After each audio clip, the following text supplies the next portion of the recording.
So now, it is my great honor to introduce our illustrious panel that is charged with looking forward and identifying the key challenges that the city faces in the coming years and decades. This panel is organized around 4 key elements of a successful city: competitiveness, equity, sustainability, and a physical environment of quality. To discuss these 4 themes and the challenges we face as a city, I would like to invite to the stage 4 leaders who have made their mark in this city. First, Daniel L. Doctoroff, President and CEO of Bloomberg LP. Dan, will you come?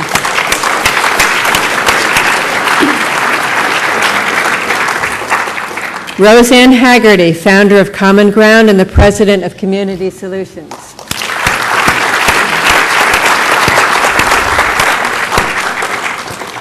Rit T. Agarwala, member of the C40 Cities Climate Leadership Group.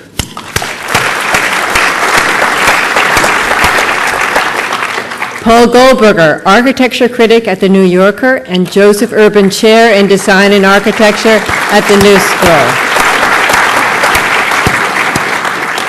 And to moderate this critical and fascinating discussion, we are thrilled to have with us the one and the only Errol Lewis, host of Inside City Hall, New York Live.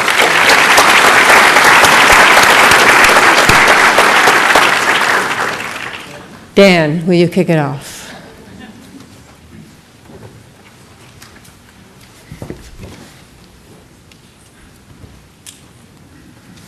Thank you very much, Amanda. It's been a while since I've addressed a crowd like this on issues that concern us all, so it is really wonderful to be back. I didn't coordinate with the mayor this morning, or at least the mayor's speech, because of course we don't talk to each other anymore. So I hope what I have to say really is not repetitive, but what I thought I wanted to do is really set the stage in a way. And really revisit what we've done over the Bloomberg administration have done over the last 10 years, and then project that forward. I mean, the real question is, why are we here today? I think it's because we all understand that zoning is an instrument, an important instrument in creating a greater, more livable city. A city that offers greater opportunities for our fellow residents. One that is more compassionate and safer in every sense of the word to those who need help. One that is more hospitable to business, and one that is more exciting and interesting to all. Now, when we came into office, it was with this simple model as our guide. This is what I call the virtuous cycle of a successful city. Now, in my view, it all starts with quality of life. And we may define it in a different way, but I define it as providing housing, parks, cultural amenities, schools, safety, transportation, the environment, and of course, a sense of community. But we all recognize that at the end of the day, enhancing the quality of life requires money. It's a truism, an obvious truism, but one that in all the discussion with respect to zoning about codes and everything else we sometimes miss is that the more money you have, the more you can do. And we believe that generating more money requires more people to come here. More residents, more businesses, and more visitors.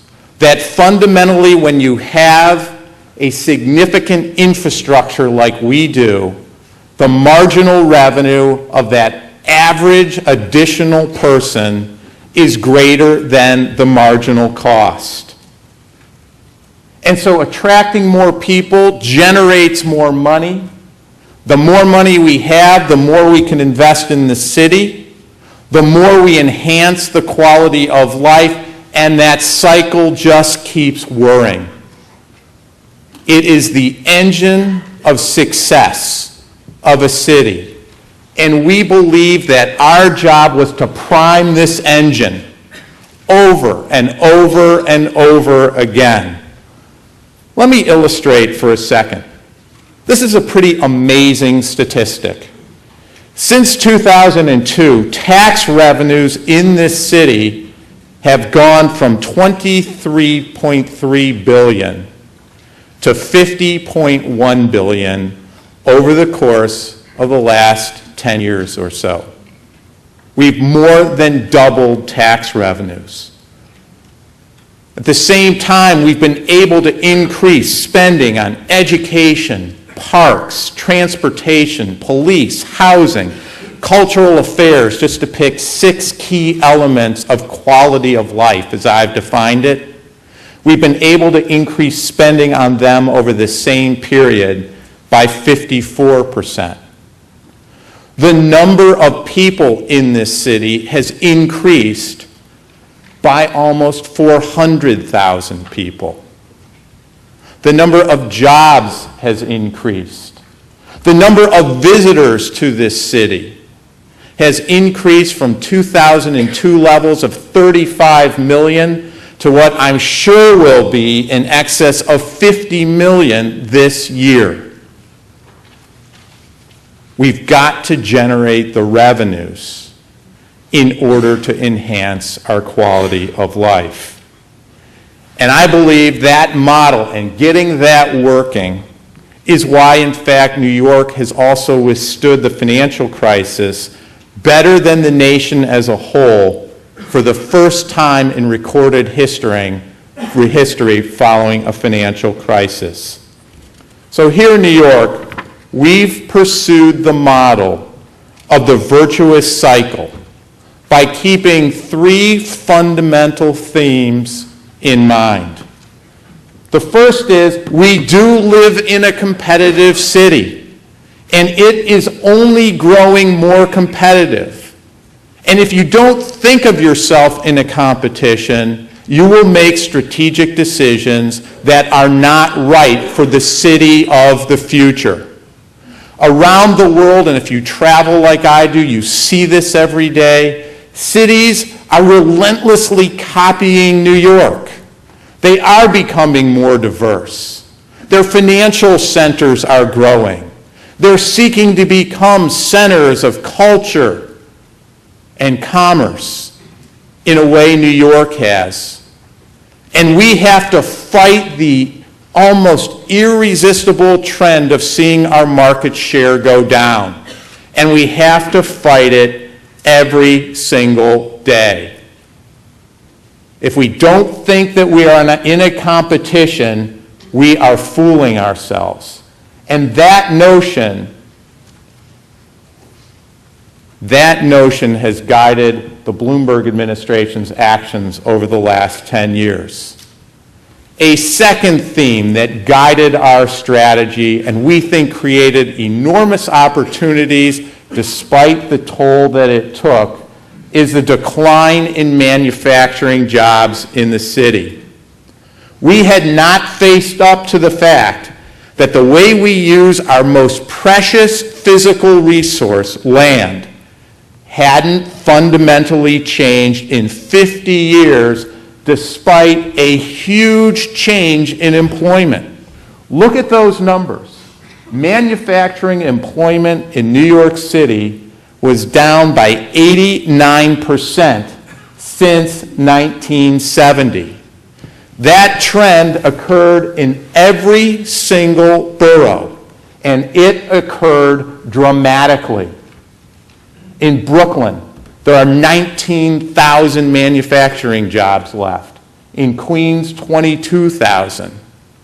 In Manhattan, 25,000 from 289,000. And what that did was it left huge swaths of land that were no longer appropriate for a 21st century economy. We had to find a way to deal with that. The third major theme is that not all growth is good. We can talk about the virtuous cycle. We can talk about more people, more residents, more visitors, more tourists. But at the end of the day, if we can't find a way to safely, and safely in the broadest sense of the word, accommodate them, we won't have growth. And that growth will not be good. And it will not prime the engine. So 3 major themes that we focused on as we established the economic development, the land use agenda for the city. So across this entire city, over these past 10 years, the Bloomberg administration truly has rethought, under Amanda's leadership, under the leadership of many of the people in this room, land use and economic development to prepare the city to face the challenges of the 21st century. Take a look at this map. You may have seen this. This is a map of the affected areas of all of the planning and economic development initiatives in New York City over the course of the past 10 years. Every place in yellow has been the recipient of a major land use or economic development initiative. Sometimes in the day-to-day hustle and bustle of what we all do, we lose sight of the enormity of the changes that have taken place in the city over the course of the last 10 years. In effect, what we've been doing is making the map of New York City. Now, as we've done that, we've employed a series of tools in order to achieve that. We've done major rezonings, particularly in some of those areas that were most affected by the manufacturing decline. If you look at some of the major comprehensive rezonings, in Hudson Yards on the west side, Long Island City, the Brooklyn waterfront, and downtown Brooklyn, Flushing, the South Bronx, Harlem, Coney Island, all of them were disproportionately affected by that decline in manufacturing. In every single case, it wasn't just a rezoning we did. It was a rezoning combined with transportation enhancement, environmental focus, schools, parks, and other open space. In some cases, it involved new cultural institutions, all, by the way, done in intensive consultation with the local communities, but also recognizing that each one of these areas were areas of what you'd say in the financial regulatory world, systemic importance to New York City. We've done dozens and dozens of contextual rezonings because quality of life isn't just about getting bigger. It's often about preserving community and ensuring that you find that right balance of growth and protection of what is there that we all cherish. We've invested in infrastructure, the extension of the number 7 line, which will open up 26 million square feet of commercial and residential space on the west side. The number 7 line extension, which will be completed in early 2014, is essential to that. And around the city, in many of these areas we've focused on, you see similar forms of infrastructure. And sometimes you see new forms of infrastructure that are much cheaper, like ferries and rapid bus transit. We believe that in order to remain competitive, this city has to stay on the edge. Our competitive advantage is people flock here because we are different. That they see us as an aspirational city. And so whether it's the Brooklyn Bridge Park, or whether it is the High Line, or whether it is any number of dozens of other parks and recreational that set a global standard, we need to continue focusing on building those sorts of attractions as we have. Affordable housing has been critical. An essential element of our strategy was to build communities. Over a 10-year period of time, from 2003 to 2013, we will see, 12-year period of time altogether, 165,000 units of affordable housing built or preserved, housing 500,000 people, more than the entire city of Atlanta. And we've done it in those communities that we felt in general were on the cusp, where a bit of a government action working with the private sector would stimulate a private market that would ultimately enhance communities and allow them to stand much more on their own. You cannot, even though it has nothing to do in a way with economic zoning, economic development is a key tool. When you lose manufacturing jobs and you have skilled people, you need to try and find replacements for them. Steiner Studios, the film and television industry in New York, with the incentives we've created and the new facilities that we have helped to build, have created a burgeoning industry in New York that is taking market share from other places around the country and around the world. Look at tourism. The mayor announced yesterday that the number of hotel rooms in this city has grown from 55,000 in 2002 to 90,000 today, and it'll be 95,000 in 2 years. There are 13 new hotels under construction in Long Island City. Each one of those new hotel rooms produces a job or two, because we need to reposition ourselves. And some of the rezonings we've done have helped to achieve that. And finally, and Rit is going to talk about this much more, said not all growth is good. We needed to plan for the future of this city and make it a sustainable city. And it's this combination of 8 tools, and of course there are others, but these 8 tools that I believe are the key to the New York of the future, to keep that virtuous cycle whirring. We do not have to reinvent a new model in this city. We don't even have to do massive numbers of new rezonings. We do, when we do them, though, have to be smart about it.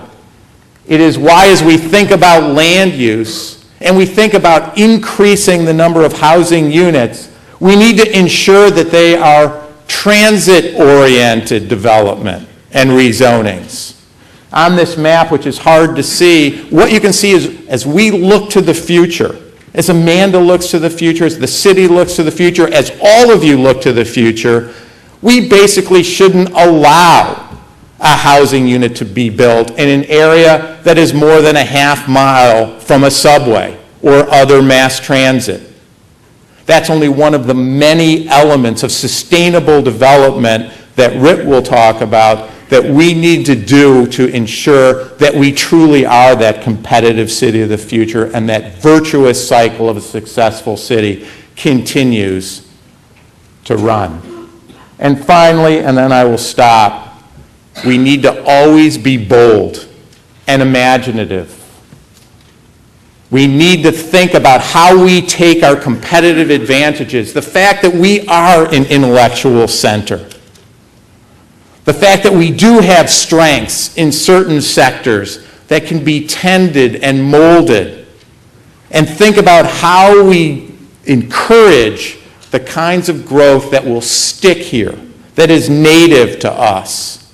It's why, from my perspective, one of the most exciting things that I have seen in this city since I've been following it is competition that actually, for the applied science and engineering school that is undergoing right now. Who would have thought 10 years ago that Stanford University, let alone Cornell, that Stanford University would be proposing to spend over $2 billion to build an applied engineering and technology school here that would have more faculty members and graduate students than they have in Palo Alto.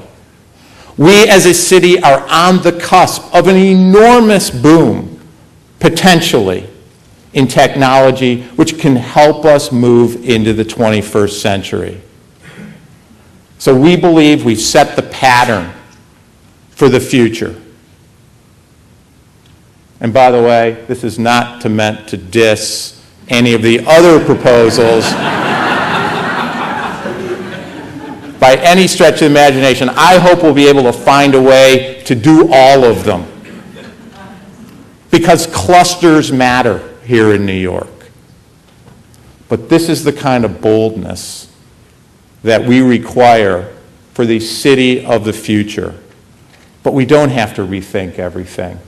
We've set the pattern. We are on the path, but we have to continue to be creative and to execute. Thank you very much.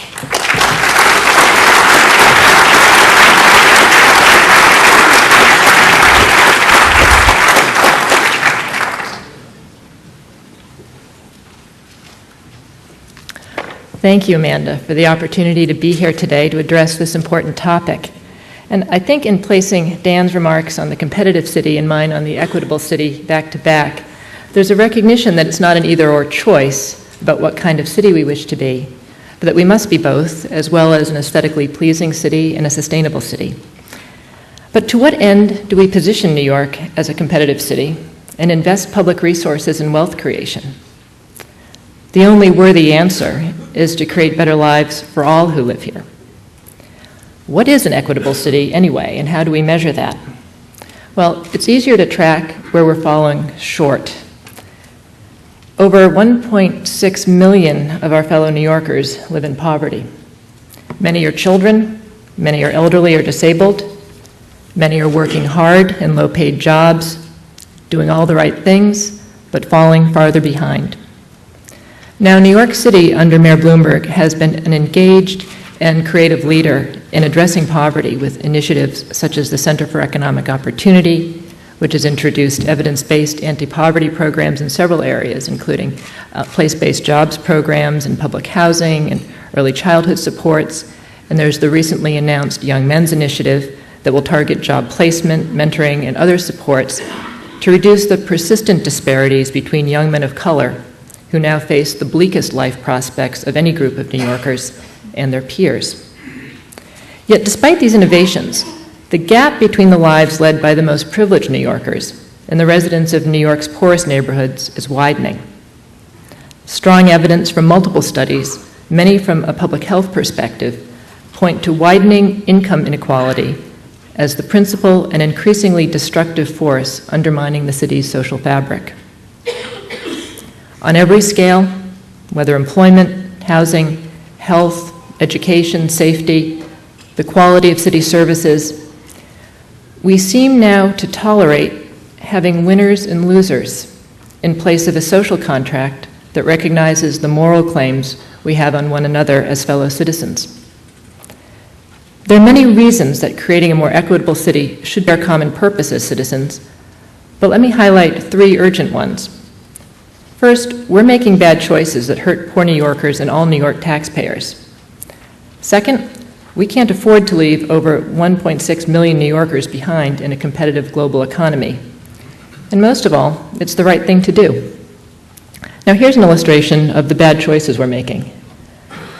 What you're looking at is an image from Eric Kadora and Laura Kurgan's $1 Million Blocks project. They traced the home addresses of men and women in the New York State prison system and the cost of incarcerating them to New York taxpayers. The addresses clustered in the poorest neighborhoods of New York City. Here you see 6 blocks in Brownsville, Brooklyn. These actually are multi-million-dollar blocks.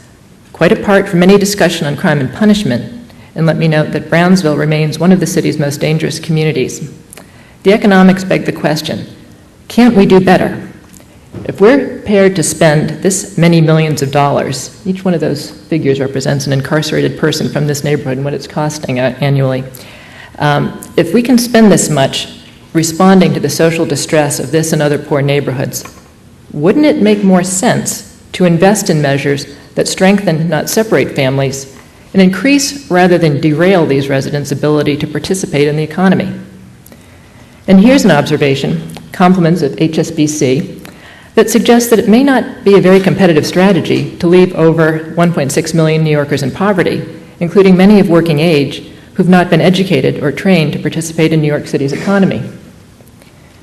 And finally, while doing the right thing requires no further rationale, economists and sociologists are now weighing in, interestingly, in support of the Golden Rule, and all of us, it turns out, are a lot happier and a lot more satisfied with our lives, the more equal the society we live in, and in this context, the more equitable our city. So back to the question of what is the equitable city? Well, one way to think about it might be the Human Development Framework based on the work of Nobel laureate Amartya Sen, which is really the global standard now for guiding and measuring social progress.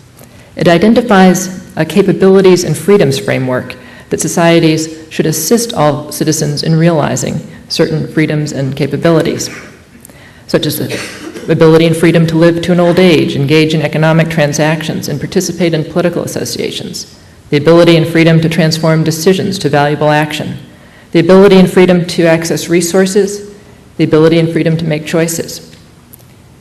Societies or cities can measure progress by the increase in the percentage of citizens who are more capable in these fundamental areas. And as a global city, it is an appropriate measure for New York, as other growing economic powers are influenced by this thinking and in this way of regarding the responsibilities of the state in the development of its citizens.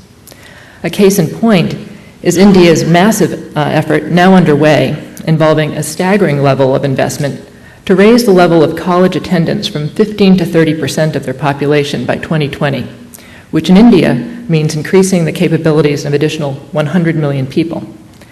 Compare that bold moonshot with the way we respond to those sitting on the sidelines of our society and economy. Now, I think another standard for what makes an equitable city may be valuable as well, and I'll call it the community I'd like to live in standard.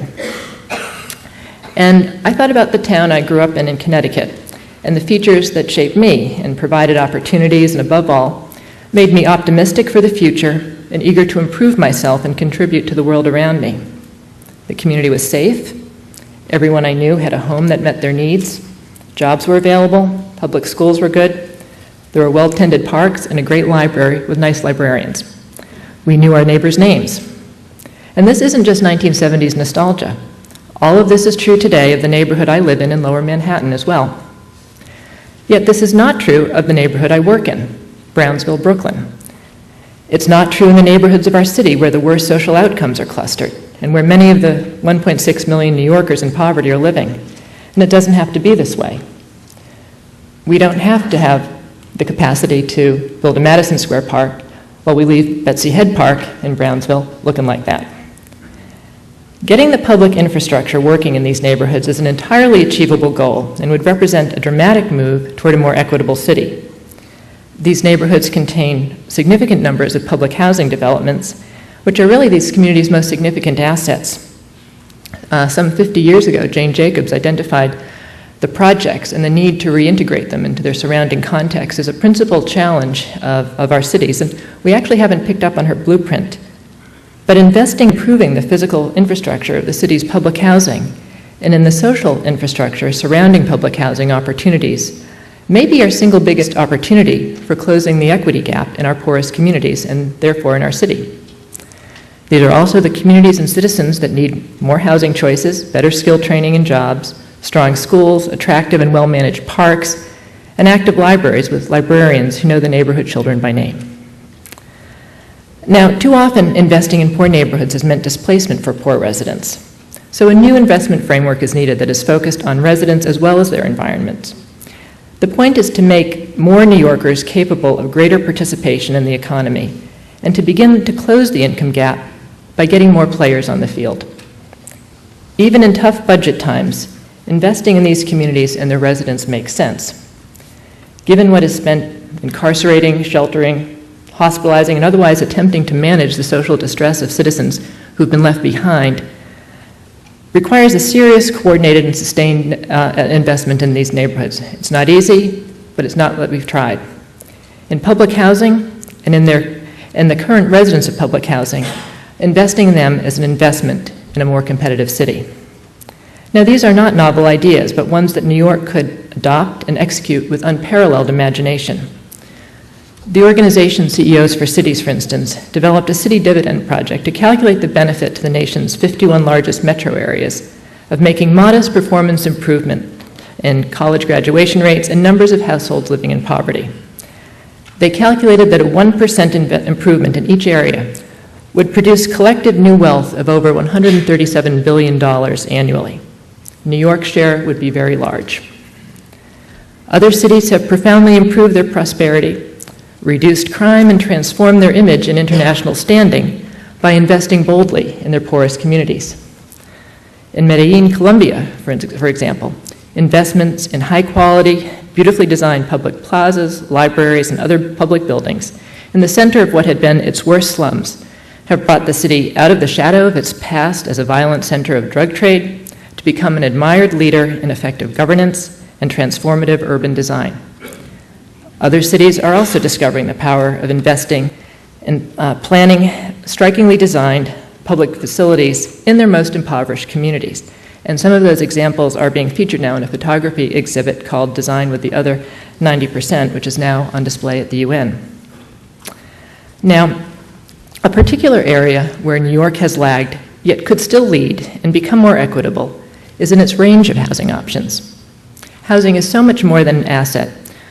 For all of us, but particularly for those with the most limited resources, having stable housing that is affordable and safe is almost a precondition for being in good health, having children thrive in school, and maintaining the social ties that provide support and information on jobs and other opportunities. New York City does infinitely more to support the development of affordable housing than any other American city, yet still falls far short of meeting the basic housing needs of many current New Yorkers, not to mention the million that we expect to move here by 2035. Those without homes and those crowding in with family members and those paying over half their income in rent are the clearest casualties of our current housing system. But the narrow range of our housing choices puts New York at a competitive disadvantage in attracting and keeping creative workers, teachers, healthcare workers, and others on whose talents the city's future depends. Last week, at a conference sponsored by Citizens Housing and Planning Council, we saw highlighted both the challenges and possible solutions to creating a more equitable city through opening up aspects of our current housing, building, and zoning regulations. This would allow more innovative and cost-effective housing arrangements to be created that could use our existing housing and property assets to house more people safely and efficiently, and better match the needs of New York households to the 21st century. Options like this proposed building of mini studios designed by Peter Gluck and his team would make denser use of its site to serve more households and offer a smaller, more flexibly designed, and more affordable housing unit than is allowed by current regulations, making it easier to replicate innovative developments like the Dorothy Friedman residence on 57th and 10th, which is actually a shared housing building operated by the Actors Fund, which provides affordable housing in shared suites of up to 4 members, but turned a building of 90 units into housing for 178 separate households. Or the Andrews, a reinvention of the old Bowery lodging house, which provides transitional housing in mini dwelling units for formerly homeless individuals. 146 individuals can live in a space that a conventionally zoned building would allow 39 units in. All of these ideas would help to place a safe and affordable home within the reach of more New Yorkers. In closing, there are not perfect measures of an equitable city, but we know we can and must do better. There is strong evidence that closing the income inequality gap in our city would be the clearest measure that we're moving toward greater health, social stability, and a sustainable economy, and that progress there would have the greatest impact on many outcomes. A fair question is how to go about this. We were reminded by the London riots that social transformation has often not come about through policies pursued by society's elites, but simply emerges. And it makes sense to wonder just how long those have fallen farther behind and deeper into cynicism about our current system will tolerate it, and what will come after the Tea Party and Occupy movements. Apart from these warning signs, it is also in the city's competitive interest to make significant, visible, measurable steps toward becoming a more equitable city. We can add value to the lives of those who've been left behind thus far, who can participate in our economy more fully if we invest in their capabilities and see their progress as essential to the progress of our city. Investments in education, training, and capability building should replace the vast sums spent on prisons, jails, shelters, and hospitals, those kinds of things we don't need to be spending so much on. We can make it easier for people to find suitable housing that doesn't overwhelm them cost-wise, undermine their health, or set them back in terms of finding a job by taking a fresh look at our current regulations that were crafted for a different time and different population. Creating the housing New York needs to safely and affordably accommodate all its citizens is a great creative and civic project for the city that will add to its competitiveness as well as make New York a more just and equitable place. Finally, we can make significant sustained investments in the poorest neighborhoods of our city and make them places that can offer a promising life to those who live there and simultaneously in their current residents. Social network studies tell us that the stronger communities are, they will reduce homelessness, crime and unemployment, and health disparities will reduce, and focusing on public housing tenants and improving public housing buildings and public housing neighborhoods like these represent a high-impact opportunity for creating a more equitable city, starting in the places where the gaps are the greatest. Thank you for the opportunity to participate in today's session.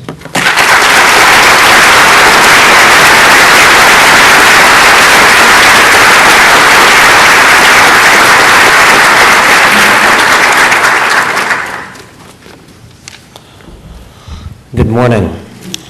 I'd also like to thank Amanda and Jerold and Jack and everyone for organizing such a very interesting day-long agenda on such an important topic, and one that, frankly, for me, feels a bit like an alumni reunion, so I'm feeling very happy to be home. To talk about the sustainable city and the challenges that New York faces to being one in the 21st century requires, I think, a bit of a preface. The first, of course, is that sustainability still lacks a definition. The often used Iroquois version is that sustainability involves making every decision with 7 generations of its impact in your head, and recognizes that doing so, quote, requires a skin thicker than the bark of a pine tree, unquote. The Brundtland Report, which is our perhaps go-to standard, characterizes it as meeting the needs of the present while not impairing the ability of future generations to meet their own needs. When Jerold and I first spoke about this, he gave me a very nice, succinct definition, which was, here today, here tomorrow. And the best we did at Plan YC was, by 2030, will you still love New York? And I think that's a pretty good one as well. But today's topic is not actually looking to 2030. It's actually looking throughout the 21st century. And so, in fact, not to let Dan down too much, but I'm going to talk about some things that actually aren't in Plan YC because I think they come after 2030, which is only 19 years away at this point and increasingly catching up to us. And I also have to start by reminding us all that sustainability is not environmentalism. I think over the last several years we've elided those two words. We use them somewhat interchangeably, but in fact this whole panel taken together is what sustainability is. It's about economic competitiveness and equity and the physical city that we live in. So I'm going to focus most of my comments on, in fact, what we take sustainability usually to mean, which is the environment, or more accurately, the relationship between the environment and the city. That relationship has 4 points. First is the safety and quality of our immediate environment, which is really about pollution and environmental health, essentially the reaction between our bodies and what's around us. The second is the resources that we extract from the environment worldwide and use here in New York City. The third is what New York City does to or for the planet as a whole, both within and outside its borders. And finally, what the planet does to us. The first point, pollution, is arguably at the heart of the modern environmental movement, and certainly the issue that resonates most well with the public. Even the climate change debate today has been essentially shifted into a discussion of public health, and something that, to his credit, Mayor Bloomberg saw as a relevant way to talk about it long before most of us did. In terms of pollution today, I think it's certainly true that here in New York, outdoor air quality remains the biggest direct challenge to our health collectively because, of course, the air we breathe is inescapable.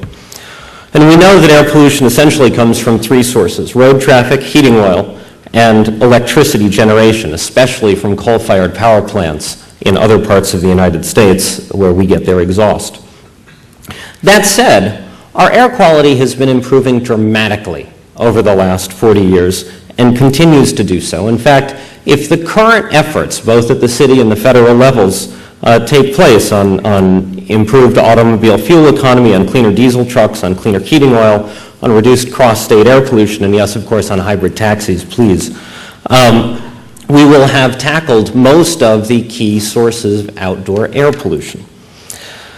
And while the same is also true generally for water, our ambient water has dramatically improved, and while there's still a great deal to be done and a lot of work is going into it, I think both outdoor air pollution and water quality cease to become critical challenges, existential challenges, and become things we would like to have. I'd love to think that the air in Midtown would be or could be as clean as the air in Palo Alto, or that we really could have oysters back in New York Harbor. I'm not sure that's truly an existential threat, though, and I think there are some other things that rise to that level or will. I think the first one that has been on occasion an issue here in New York, but never at a fully comprehensive level, is noise. I think over the next 50 years we're going to find out that noise has a direct impact on our bodies, on our stress levels, on our lifespans. And I think the challenge of how you make a vibrant, exciting, competitive city quieter and thus easier on our ears and our nerves is going to be a long-term challenge. Promoting physical activity, similarly, as we know the interaction between design and what we do on a daily basis and how that impacts our health is going to be an issue. I think the biggest one is indoor air pollution. And that interaction of products and building codes and design and how we use and maintain our buildings will become, I think, the biggest single thing that we will have to focus on in terms of environmental health, simply because the average New Yorker spends twice as much time indoors as he does outdoors. In terms of resources, of course, the key thing we think most about is fuel. And already we're a highly efficient city in terms of electricity use per capita, in terms of transit and walking, in terms of the square footage that our homes occupy. And I think, in fact, one of the things that, my idea for one of the reasons New York has done so much better in this recession is that it was essentially a recession that was tipped off by an oil price shock. And New Yorkers fundamentally don't have as direct an impact on their personal finances from the price of oil as most Americans. There's obviously a lot more to be done there on energy efficiency in buildings, on more walking, biking, and transit, on smart approaches to water efficiency. But over the long term, I think we have to think somewhat differently about the resource constraints that will affect our city. The first, of course, is just the continuation of that trend. I think many of you might agree, that climate change is real, that the science can be ignored but not changed, and that fundamentally over the long term we really are either going to have to dramatically reduce our reliance on fossil fuels in a radical way, or we're going to have to embrace geoengineering. That's going to clearly have big impacts on New York City. It's not something we have to accomplish unilaterally, but it is, of course, going to be something that over the course of the 21st century we must address. A second is going to be materials. We are, of course, an infrastructure-heavy city. We use a lot more concrete, a lot more steel per capita, per dollar of GDP in a built environment like this one. And as the world grows, we've seen already in the last decade how construction in China has affected the price of construction materials here in the United States. I think that will only increase. In some cases, just because of demand for materials that aren't inherently constrained, probably sand we won't run out of, right? But as we've all become, over the last few years, surprisingly familiar with the challenge of rare earths, we're going to have more and more of that kind of thing where the earth is going to run out of specific, unusual materials. And then finally is what those things do to our supply chains. We are a global city. We've become accustomed, and that set of maps that Dan showed demonstrates that our economy fundamentally depends on supply chains that average in the thousands of miles. Supply chains that average in the thousands of miles requires very cheap fuel. And I don't think we're going to have that forever, and I think that's another thing that will wind up having impacts on the long-term future of New York City. In terms of our impact on the planet, I think the story there is good. For many of you, it will not be the first time you hear me say the average New Yorker has a carbon footprint a fraction the size of the average American. And that's a pretty good record. In fact, we've gotten better. In the last carbon inventory that City Hall put out, we've demonstrated that over the last 6 years, New York City's overall carbon footprint is down 11%, which means we are in fact well ahead of a 30 by 30 target, which is fantastic. On a per capita average globally, of course, we are still way above average. But on an income-adjusted basis, the fact is that few societies on Earth create as much wealth as New York City does while emitting so little carbon dioxide. Here, too, of course, there's much to be done, but I think over the long term, reducing our carbon footprint may prove to be easier for New York City than for most places, certainly in the developed world, because the tools that we'll need to do so, transit, walking, density, high electricity prices, are familiar to us in a way that they are not familiar to most Americans. Excuse me. The longer term challenge I see is really in the realm of consumption. While we burn less fuel here than in most rich places, we certainly don't consume fewer goods. From air travel to bluefin tuna to computer terminals, New Yorkers are clearly above average in what we consume that has impacts at the point of extraction and production outside the city. And so to the extent that New York's impact on the planet is an issue we care about, we will soon need to shift our attention away from combustion and towards consumption. The other side of the consumption cycle, of course, is waste. And I do think that the great unfinished chapter of Plan YC remains that on solid waste. Now that I live in the Bay Area, where composting is the law and we do single-stream recycling, I'm amazed at how much less garbage I personally produce. This will be more of a challenge for New York than for Palo Alto or San Francisco, no question, because of our urban form, because of our habits. But I don't think that it's insurmountable. I would characterize that less as a challenge and more as an imperative that I think will wind up surmounting fairly easily as soon as we are willing to prioritize it and to countenance the things like a plastic bag tax and mandatory composting that it'll take to do it. The final challenge, the one that concerns me most, in fact, for the long-term safety of New York, is what the planet can do to us. In part, this is due to climate change, which at this point is more and more unavoidable at greater and greater levels of intensity. But the effects of climate change on New York will really be felt in more frequent and more intense versions of natural risks that we already face: storms, flooding, heat waves, drought. And while I think we're well prepared in terms of evacuation plans and emergency services, I think we still haven't done a thorough job of really accepting the fact that we need to plan for and design a city that will be resilient to natural hazards that may come along on a very rare basis. Since August, we've managed to have an earthquake, a hurricane, and a freak snowstorm. But most of the discussion has been about cleanup rather than preventing or planning for how we cope with those things more and more easily in the future, whether it's ensuring that our buildings are more and more resistant to earthquakes, or simply forcing buildings to put electrical equipment up a couple of floors rather than in the basement where they will flood. There are smart things that we can do that we don't do because people and interests don't want to bear the short-term costs. That's understandable.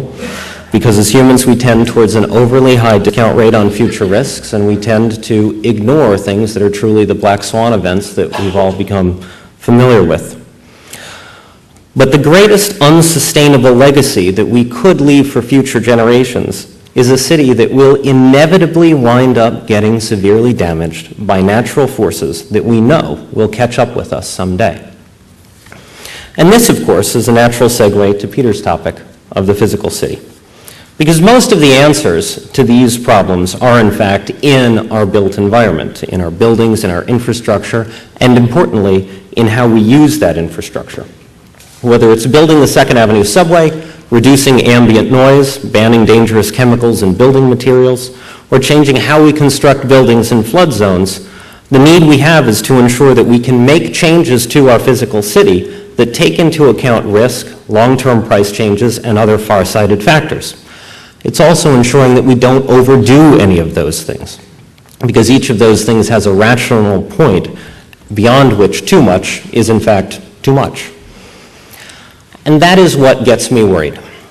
Not because infrastructure is hard, although it is, but because I am increasingly concerned that our institutions are not smart enough, fast enough, or far-sighted enough to make the changes we need, no matter how obvious they are.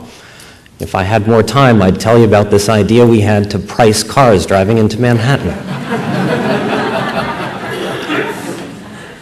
As long as political leaders and voters prioritize short-term problems and current habits over future challenges and long-term solutions, we will always prefer to keep the subway fare low and fail to fund the capital plan. We'll always be borrowing from the future to make our lives easier today. And so the biggest single challenge we have confronting a sustainable New York for the 21st century is exactly what the Iroquois would have told us it would be: looking far enough into the future and having the skin thick enough to act on what we see. Thank you.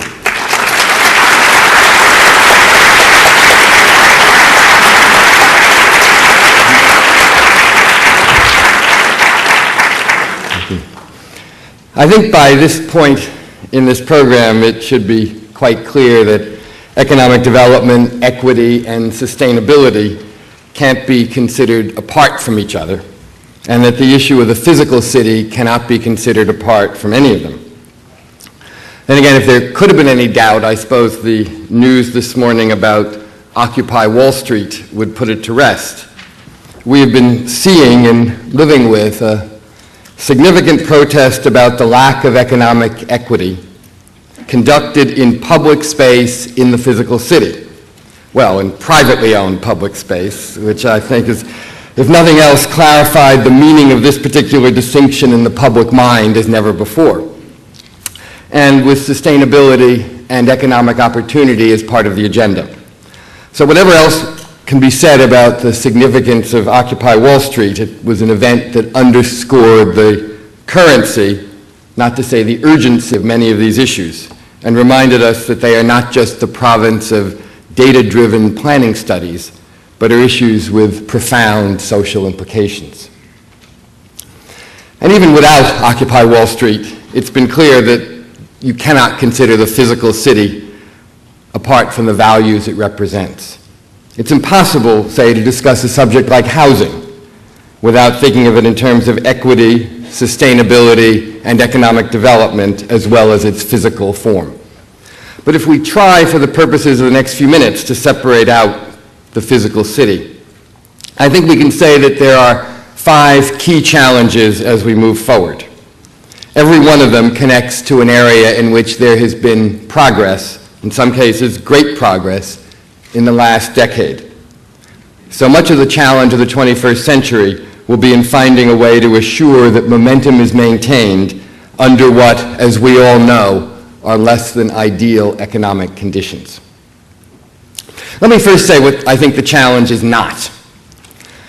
20 or 30 years ago, I thought that the main challenge facing New York in terms of its physical form was going to be gigantism, overbuilding, building too many buildings that were themselves too big.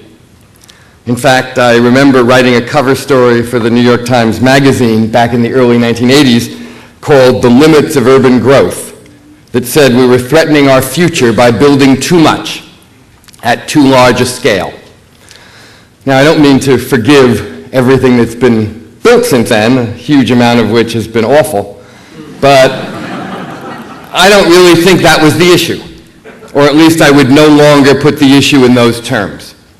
The city needs to grow, and it needs to change, and it has a lot more physical capacity than I thought it did 30 years ago.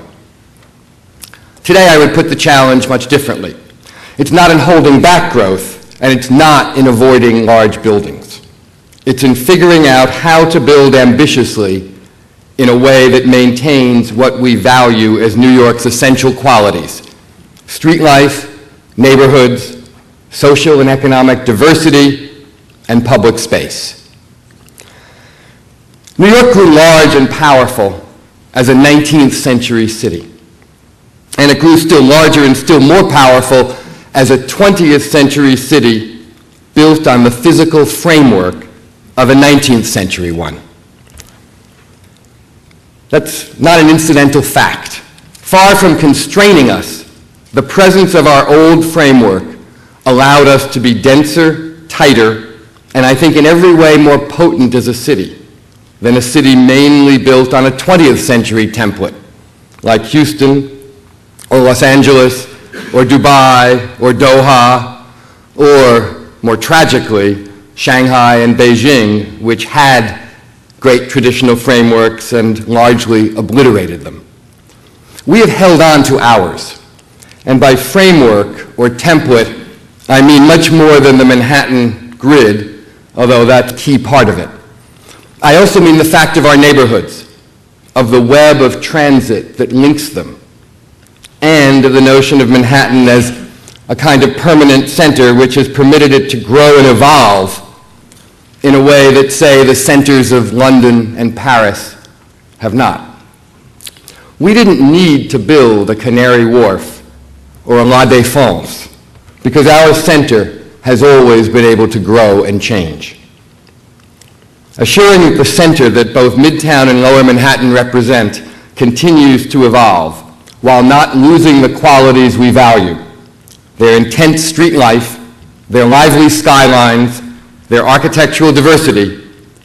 This is the first challenge of the physical city. But recognizing our template, as I've called it, and using it as a framework for change goes beyond the centers of Manhattan. It also means recognizing that the entire city will continue to evolve and needs to. I don't know that in the near term we will see anything as dramatic as, say, what Williamsburg represented over the last generation, or Chelsea, but we need to be prepared for such changes when they do occur, and to know how to help neighborhoods achieve their potential while not losing their essential qualities. But is it even possible for a neighborhood like Long Island City, say, to evolve and still hold on to its framework, its basic identity? Is this even desirable? At Queens West and Hunters Point, we've seen dramatic change, essentially the invention of a new neighborhood at entirely different scale from the old one. Is this an area that, like Hudson Yards in Manhattan, we should think of as appropriate for such total transformation? Here, we are building on the existing framework, however, by letting the transportation and street infrastructure be the basis, the template, and then using it to enable, indeed, to support great change. Using the framework, the template, rather than blowing it up and starting with a clean slate, is a key quality in New York's physical development.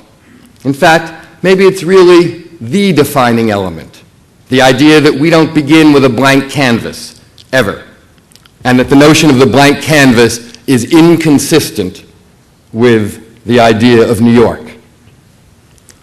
So it isn't necessarily a contradiction to believe in growth and change, and at the same time call preservation, both neighborhood preservation and landmarks preservation, the second challenge for the 21st century. Here too, I think we've done better than most cities, despite our mistakes, but it will not be easy going forward. especially in difficult times, when the pressures to agree to any project that offers short-term benefits can be enormous. New York is a national leader in preservation, and we cannot afford to forfeit this. We will need to find new and creative ways in which to address questions of context and scale, and to assure that our successful neighborhoods do not become precious artifacts removed from the ongoing life of the city, but remain living places. Here, too, I think we've done better than many places. Last week I was in London. Wonderful as Mayfair is, I find it feels increasingly disconnected from the rest of the world. A place where you quite literally have shop windows with models of private jets and multi-million-dollar yachts. Something that makes you yearn for something plain and funky like a Ralph Lauren store.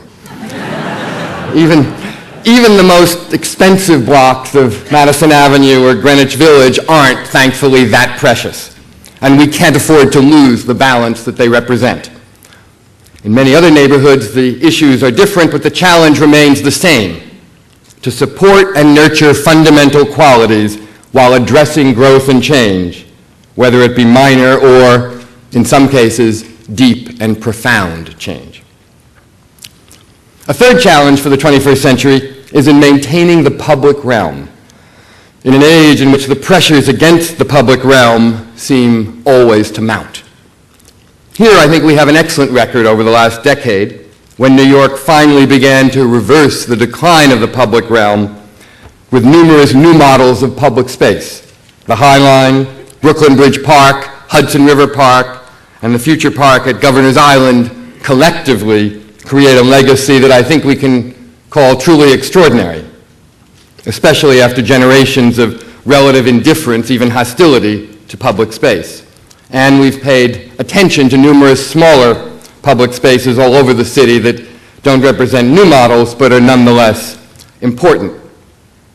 But creating, nurturing, and supporting public space in all of its forms, whether it's space that's publicly owned and publicly managed, or publicly owned and privately managed, or privately owned and privately managed, none of this will be easy.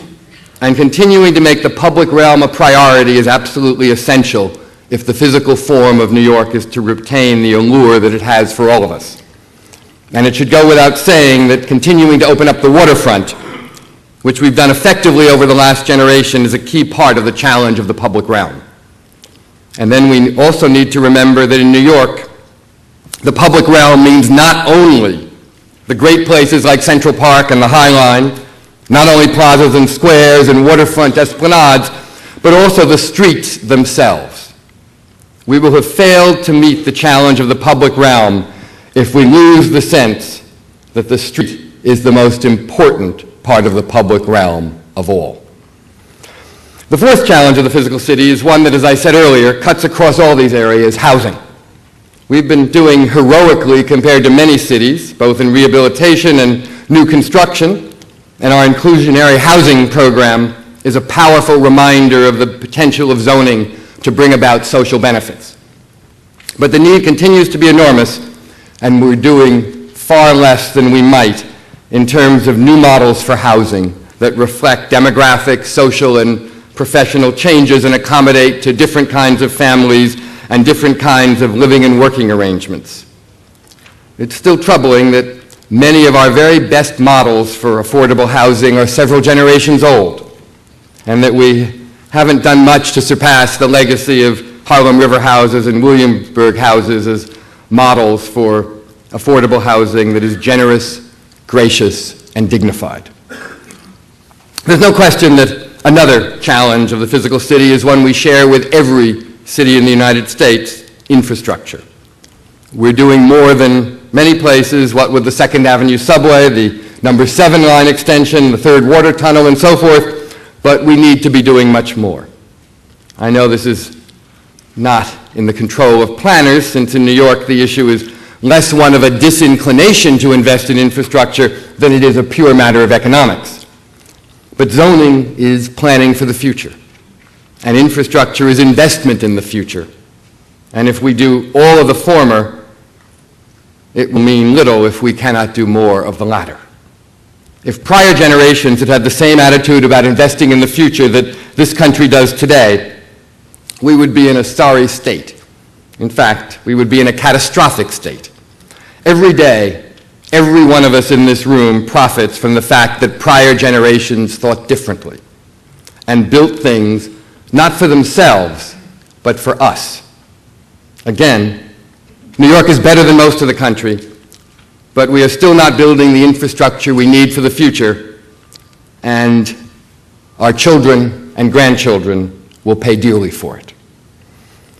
Finally, let me say that New York, like all great cities, has always represented an elusive mix of intention and happenstance, of planning and serendipity. This may be a strange thing to say at a conference on the potential of zoning, but we do need to be aware of the risks of believing that we can plan down to the last square inch, or that we should. We have, from time to time, used zoning to design buildings, to make architecture, or at least to use it as a de facto tool to make architecture, and its specificity did not always work. So I don't know, maybe we should call recognition of the limits of planning and zoning the fifth challenge of the physical city for the 21st century. In any case, I think it's useful to keep the limits of planning in mind, since we should not make preservation policy de facto land use policy. We should also not let urban design become de facto architecture. And most of all, we need to recognize the paradox that much of the physical form of New York, the city that invented zoning and has the largest and most complex set of zoning regulations in the world, has been the result of happy accidents. New York has had plenty of unhappy accidents too, of course, and I'm the last person in the world to be making any kind of argument by stealth or directly for laissez-faire. But the final challenge of the 21st century has to be to keep in mind that the physical form of the city needs to be managed and guided, but that it cannot be wholly controlled by planners, and nor should it be. Thank you.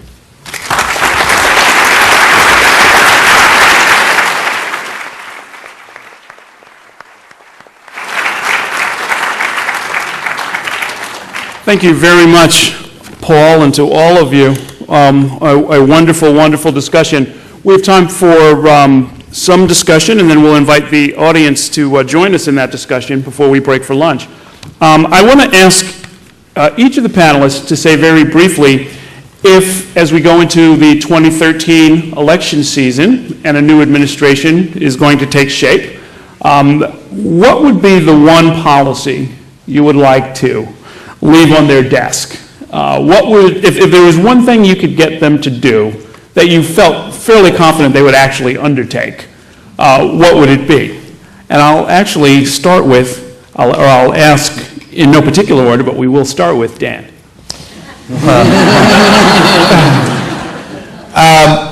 For me, it's no question, and we're talking more about the physical city here today than anything in my view, but that it would be adherence to the principles and indeed the policies of Plan YC. It's so rare that a city really thinks in a comprehensive way into the future, and maybe it wasn't 7 generations, but at the time we did it, 23 years into the future, where we literally spent a year and a half unpacking the physical city and putting it back together with a series of very concrete initiatives, nearly all of which are being executed on, but nearly all of which will require years, if ever, to actually achieve. And so I would hope that all of you would put a lot of pressure on the candidates for mayor the next time to assure that we continue to focus on the principles and specifics of Plan YC in terms of housing policy, brownfields, transportation, energy, air quality, water quality, the sustainability of our water system, as well as climate change. Me? What he said. I think we could just endorse what Dan said and leave room for more questions, actually, because I could not disagree at all. I think Plan YC was extraordinary, not only because it touched on so many areas, and in fact, in a theoretical ideal world where some new administration would endorse it and sustain it, it means, as you pointed out, policy in so many areas through that one thing. But it also is a rare example of an administration actually looking beyond its own life. I mean, I don't think it was designed because the mayor believed in 4 more terms, and so we're presuming it really was genuinely intended to look beyond the time of the administration, and in that sense, it is rare in the history of New York, in fact. Far be it from me to disrupt the consensus, but just the Plan YC, but with the added focus of the social sustainability piece and these particular neighborhoods of our city of concentrated poverty, the real prime locations to be mindful of the implementation agenda.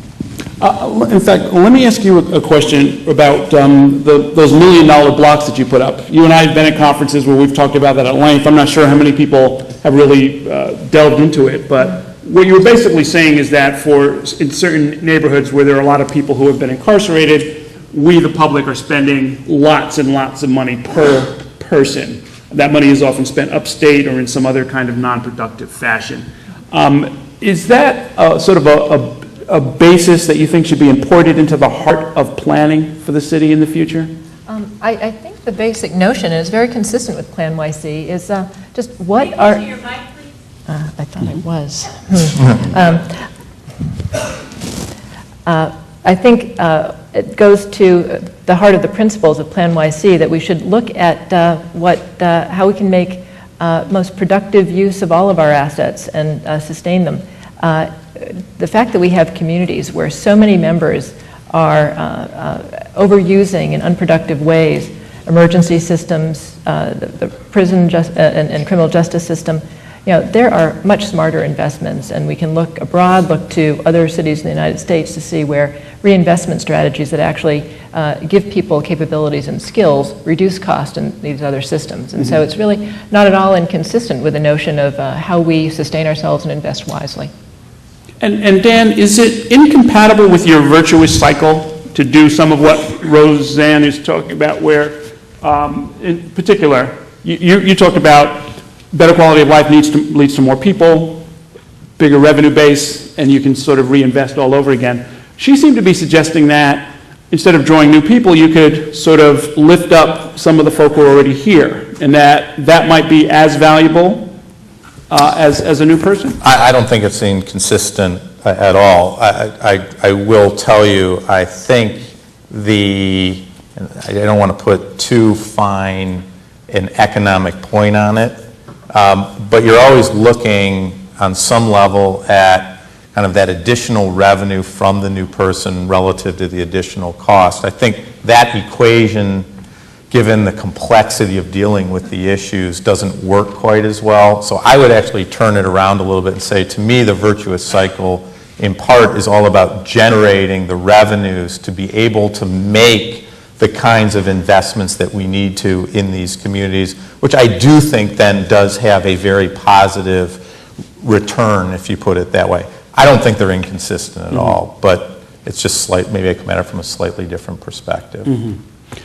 Rick, when Paul Goldberger says that there has to be a certain amount of serendipity that planners at least take into account, I heard it as a certain humility, that you couldn't anticipate that manufacturing was going to drop 90%, and you can't necessarily anticipate what the next new thing is going to be. There are industries around that didn't even exist 30 years ago. On the other hand, all of the incentives for planners and for politicians is to be bold, is to say, you know what, it's going to be engineering, and we're going to have a competition for 10 campuses. How do you reconcile those? Or is serendipity just something that you kind of keep as a private secret and not part of the planning process? Well, let's not get into the topic of the private secrets. I think so one of the things that I'm proudest about of what Plan YC has become is actually something that is renewed, right? So we worked with the city council and put in place a law that doesn't just say that Plan YC is the plan and that's the 20-year plan and nobody goes back to it, which actually was the mistake that I think the Lindsay administration tried and didn't put in place the concept of ongoing reassessment.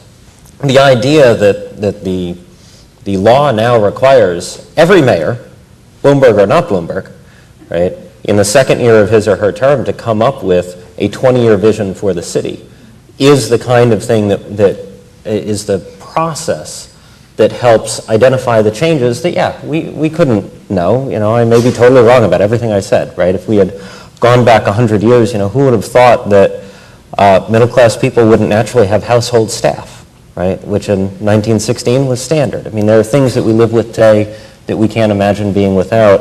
And if we have an ongoing update process, then our long-term planning will take that into account. And I think that isn't the same as serendipity, No, but I think it is the same as humility. And the other aspect then of humility is trying to plan certain things, but not trying to plan for everything, right? You know, not every square foot, I forget who it was, Alex or somebody, not every square foot has to be programmed or designed. That's where you do allow. I think that's as much as anything what I meant by serendipity. In fact, I do think, although I'm very glad, Errol, that you put the word humility into it, because that is also something that was at least implicit in what I said. But in terms of the question of sort of great macro trends, I don't put them in the category of serendipity. Neither do I believe we need to hold planners responsible for failing to see them sometimes. But what planners are responsible for doing is seeing them early and acting. And in fact, the issue of manufacturing in New York, for example, is, I mean, the tragedy is that for so long, it was clear where it was going. The trend line that Dan showed us did not begin in the last decade. It began long ago, but we were in denial for so long that it made real action, constructive action, much more difficult once we finally acknowledged the reality. So that's it's an urgent but a different issue from the serendipity of not trying to design the sign on a candy store on the corner, which is also, I think, important, not trying to sort of always, in every case, design down to the finest grain. Let's flip the question around then. Does any of this work, or does the vision of the city that many of you have sketched out, does it work if New York City is no longer the financial capital? Well, let me first say I think New York is not only still the financial capital, but will remain the financial capital of the world for decades and decades to come.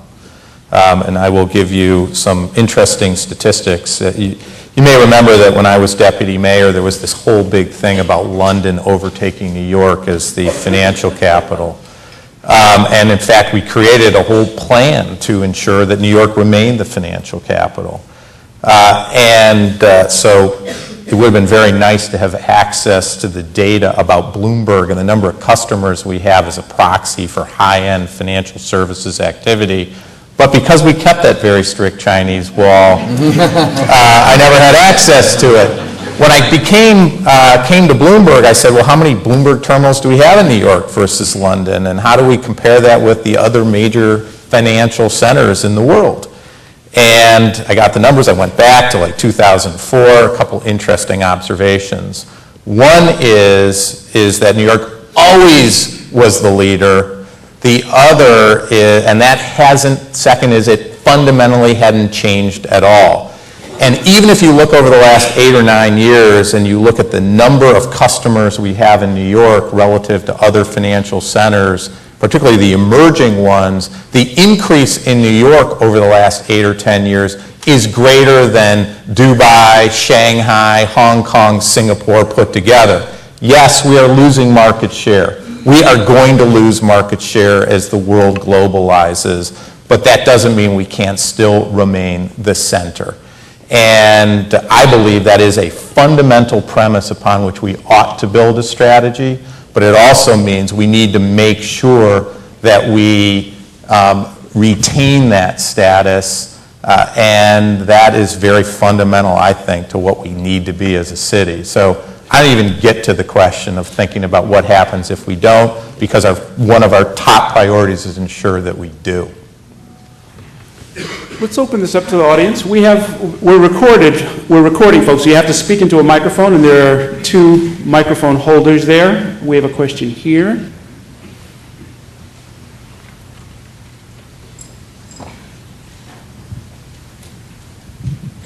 I've come to believe that the real and convenient truth in planning is actually off-street parking. And I won't go into all the ways in which I think that it's related to all of the things that you've talked about, but given all of the themes that you've laid out, can anyone provide a logical explanation for why we still have off-street parking minimums in New York City?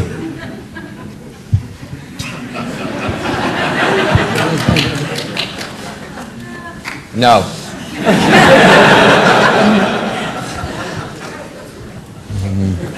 No one wants to take a crack at that, really? What he said.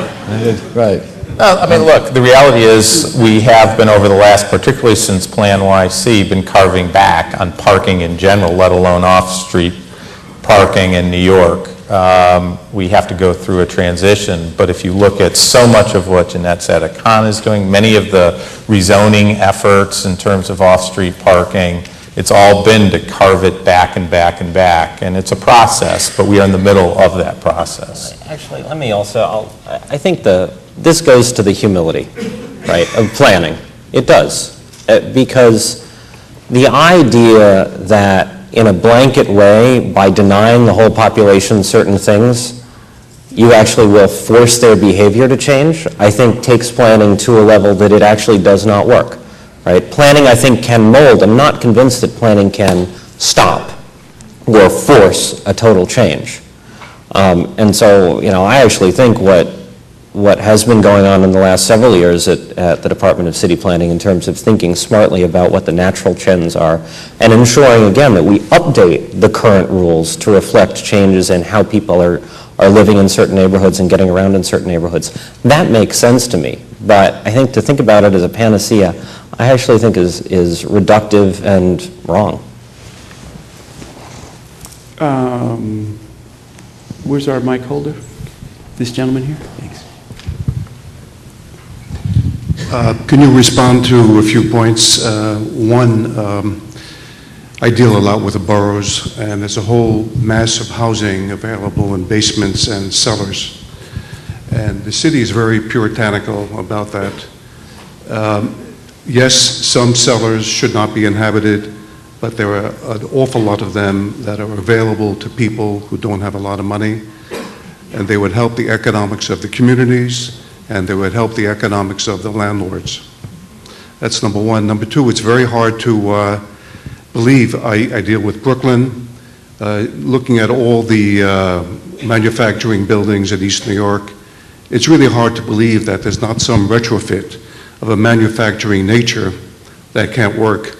And it seems to me counterintuitive that to say there's no way to bring back some manufacturing.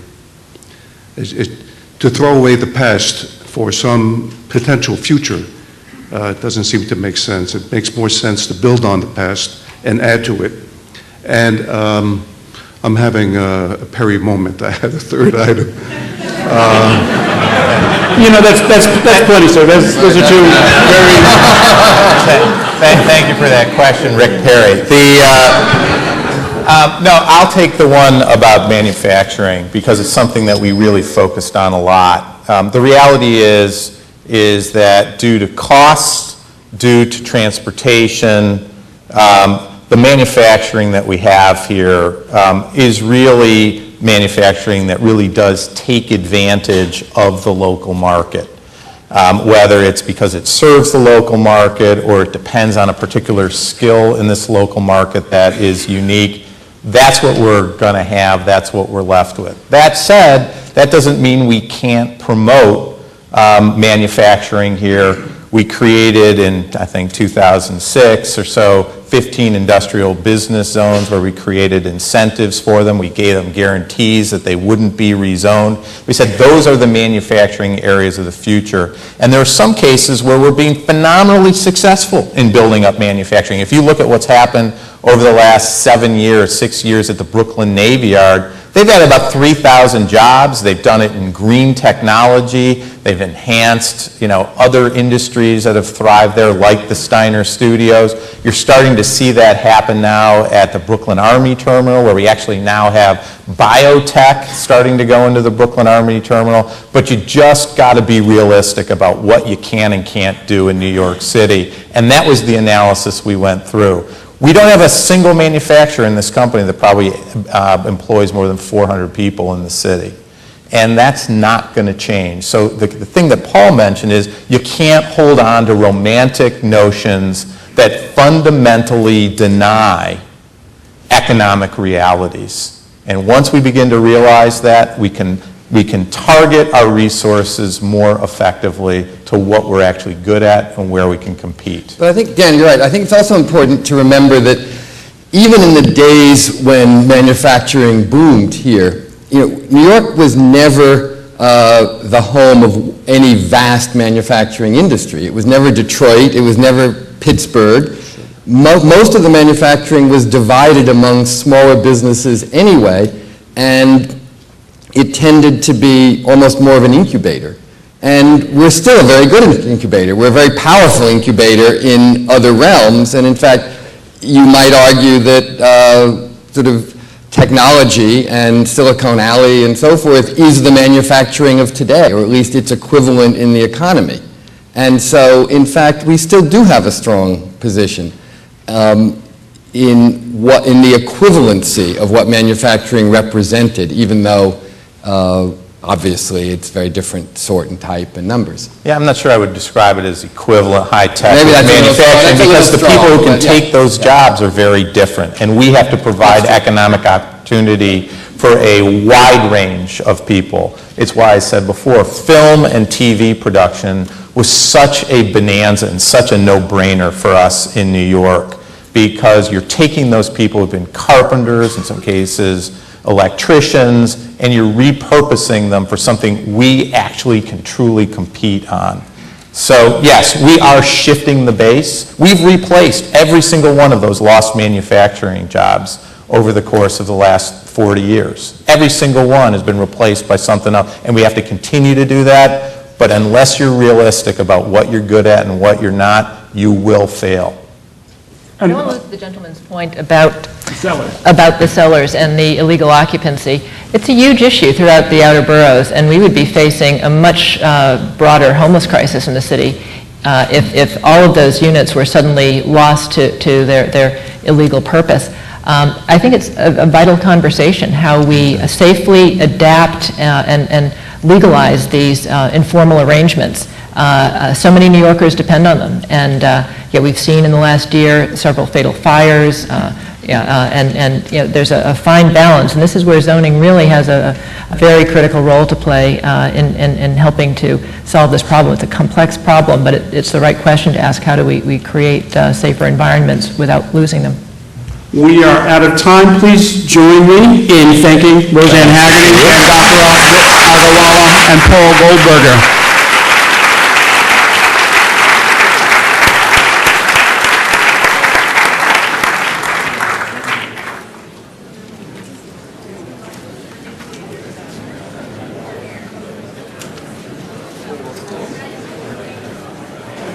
We'll see you all back at 1:10.